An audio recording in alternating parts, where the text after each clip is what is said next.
প্রিয়তমা, আশা করি ভালো আছো। জানি না কি ভুল করেছিলাম। তুমি আমার ভাগ্যেই ছিলে না, নাকি আমার চাওয়াতে কোনো ভুল ছিল। আসলে কাউকে পাওয়ার জন্য ভাগ্য লাগে, সেটা আমার নেই। আমি জেনে গেছি আল্লাহ আমাকে তোমার ভাগ্যে রাখেনি। আমার ভাগ্যে রয়েছে শুধু কষ্ট, তাই আমার নিঃস্ব জীবনটা কষ্টের সাথেই কাটাতে হবে। বিশ্বাস করো, খুব মনে পড়ছে তোমায়। অনেক ভালোবাসি তোমাকে। কষ্টে বুকটা ফেটে যায় সেই সব স্মৃতি মনে পড়লে। তোমাকে পাই বা না পাই, আমার সবটুকু ভালোবাসা তোমারই জন্য। আমার পাশে এখন সবাই আছে, তবু আমাকে বড্ড একা মনে হয়, শুধুমাত্র তুমি পাশে নেই বলে। আর তোমার শূন্যতা আমাকে ভীষণ কষ্ট দেয়।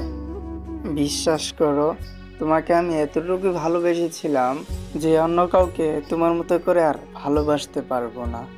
হয়তো তুমি আমার চোখের আড়াল হয়ে গেছো, কিন্তু মনের আড়াল কখনোই হতে দেব না।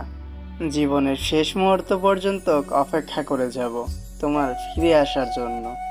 যেখানেই থাকো ভালো থাকো সোমায়া। তোমার ভালোবাসার বিশাল জগতে নগণ্য এক মানুষ।